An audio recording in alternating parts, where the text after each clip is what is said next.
Chers frères et sœurs en Christ, en entrant dans cette église ce matin ou en venant dans ce lieu de célébration, quels sont les sentiments qui nous animent? Des sentiments de joie et de bonheur, des sentiments de tristesse, de désarroi, d'amertume, ou un mélange des deux. Et en même temps, comme moi, vous venez d'entendre ou de réentendre ce texte d'évangile qui invite au bonheur.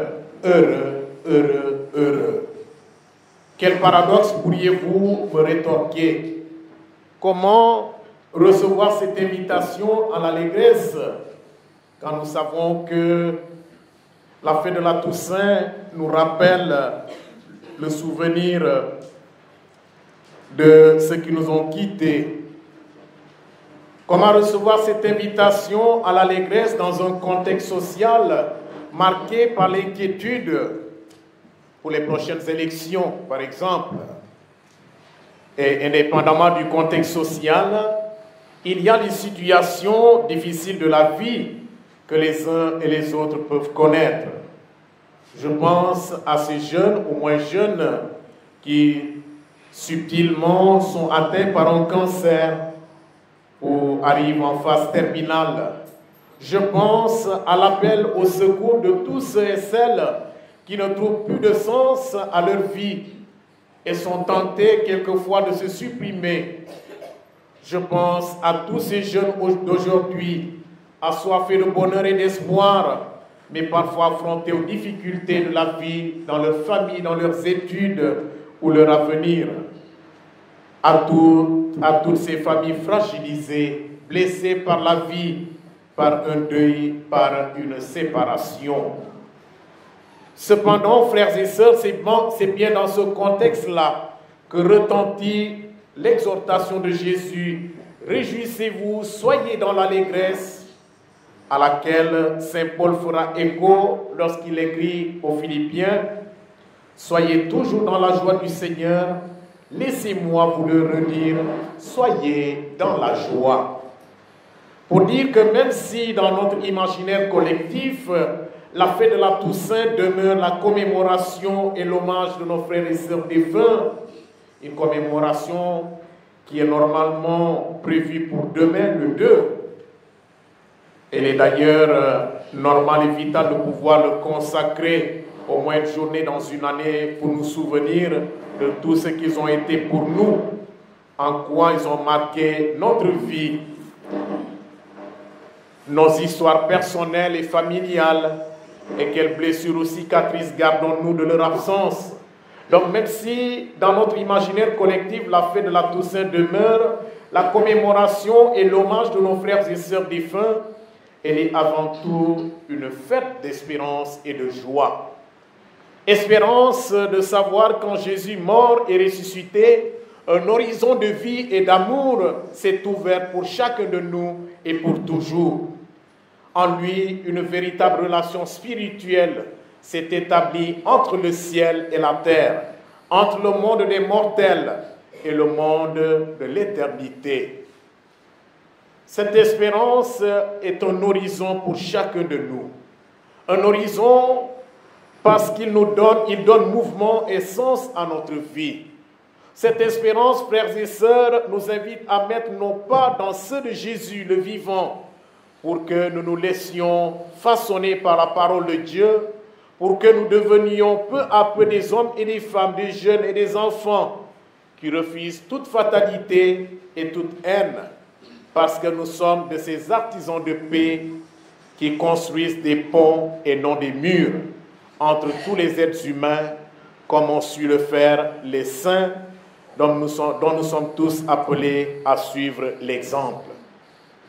Oui, frères et sœurs, l'Église nous les présente comme des figures exemplaires. Exemplaires, les saints le sont. Non pas parce qu'ils étaient parfaits, Dieu seul est parfait, nous le savons tous, exemplaires, mais exemplaires parce qu'ils ont consenti durant leur vie à tendre de tout leur être vers l'amour nourri par la foi. Pour dire que la sainteté n'est pas un état, mais un cheminement, un chemin. Il s'agit d'une aventure qui engage toute notre personne à la suite du Christ, qui nous trace le chemin pour y arriver, un chemin de bonheur. Cependant, le chemin de bonheur qu'il nous trace et qui nous invite à suivre dans l'enseignement, à travers l'enseignement des béatitudes, n'est pas toujours une gentille et tranquille promenade. C'est son chemin à lui, qui va de Bethléem au Golgotha, Bethléem, lieu de sa naissance, jour de joie pour nous, puisque nous célébrons Noël, le Golgotha, lieu de sa mort. Mais nous le savons, la mort n'a pas eu le dernier mot. Le dernier mot, c'est la vie, une vie d'amour en plénitude avec Dieu le Père. Donc, ce chemin n'est pas une fuite des réalités de la vie. Ce chemin ne fait pas l'économie de la croix. Ce chemin est en contraste avec les faux bonheurs qui nous sont souvent proposés.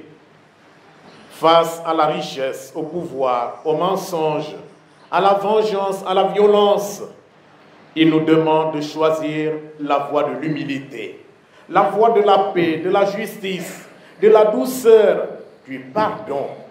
Contrairement à ce que nous voyons quelquefois dans nos familles, quand un petit garçon revient en pleurant là, qui t'a fait ça? C'est souvent la réaction de nos mamans. Vous voudrez bien m'excuser, chère maman. Souvent la réaction. Pour le défi, demal fayu, ça morom gourle. Demal fayu, ça morom gourle. Qu'apprenons-nous à nos enfants? Demal fayu, ça morom gourle. Au lieu de l'apprendre à aimer un amour fait de pardon, un amour fait de l'accueil de l'autre dans sa différence, nous l'apprenons à suivre un chemin contraire à celui que Jésus nous a indiqué, celui de la paix. Les saints que nous fêtons aujourd'hui ont vécu ainsi, frères et sœurs, donc dans l'amour, l'humilité, la paix, la justice, la douceur. C'étaient des hommes et des femmes comme chacune et chacun de nous, avec un cœur de pauvre et sans prétention, avec leurs qualités et leurs défauts, leurs échecs. Ils connaissaient des moments de chute, donc des pécheurs comme chacun de nous, mais ils ne s'avouaient jamais vaincus. Ils savaient se relever et repartir toujours en avant, parfois au prix de quelques désagréments, de quelques incompréhensions, de quelques calomnies. Oui, ils ont continué, malgré les croix, les épreuves, à porter l'amour de Dieu, sa tendresse aux autres. Notre vie, frères et sœurs, est certes de plus en plus difficile, mais les hommes et les femmes de notre temps attendent aussi de nous, attendent aussi des témoins, du moins, des témoins enracinés, qui enracinent, leur foi dans l'amour. Des témoins qui enracinent leur foi dans l'amour au quotidien. Ils espèrent rencontrer de jeunes chrétiens, des chrétiens d'un certain âge, toujours joyeux, convaincus que le message de l'Évangile est une actualité brûlante. Les hommes de notre temps aspirent à entendre des paroles, mais aussi à découvrir une foi incarnée dans le service, la solidarité, le respect. Oui, la solidarité est non seulement entendre des paroles des sànes, sans pour que cela ne soit suivi d'actes pour tirer celui que nous prenons en pitié de sa misère, de sa détresse.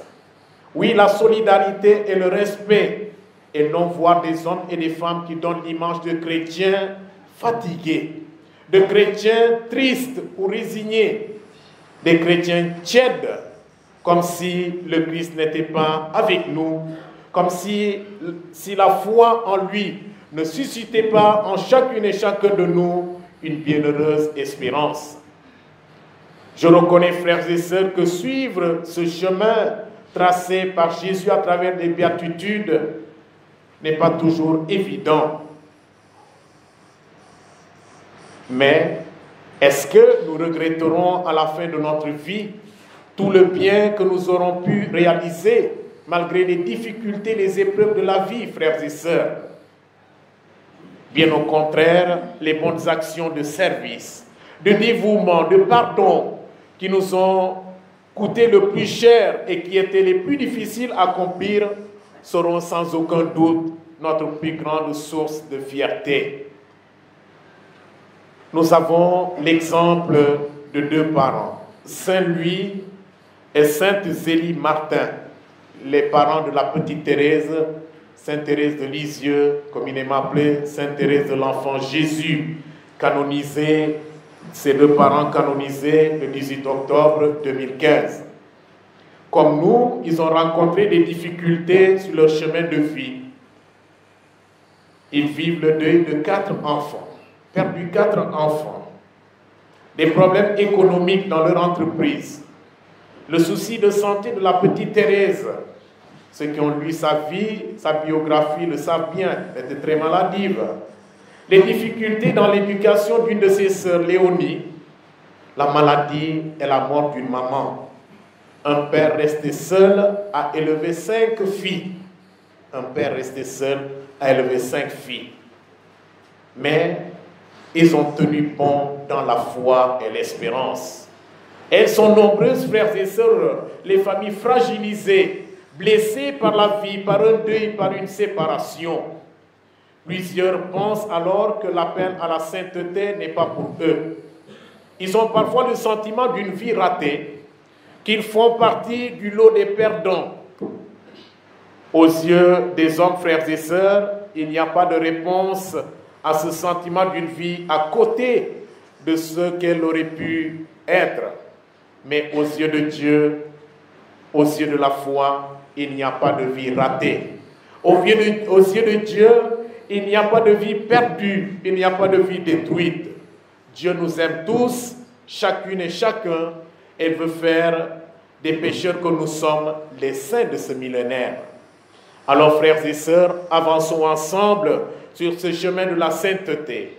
Prions les uns pour les autres afin que notre vie soit tellement habitée par le Christ qu'elle devienne signe de sa présence aimante, bienveillante. Soyons heureux de vivre, de croire et d'aimer. Soyons des chrétiens qui, malgré les difficultés de la vie, demeurent lumineux, chaleureux et engagés, donc qui n'ont pas peur de vivre à fond l'Évangile, car cet Évangile est une joyeuse nouvelle.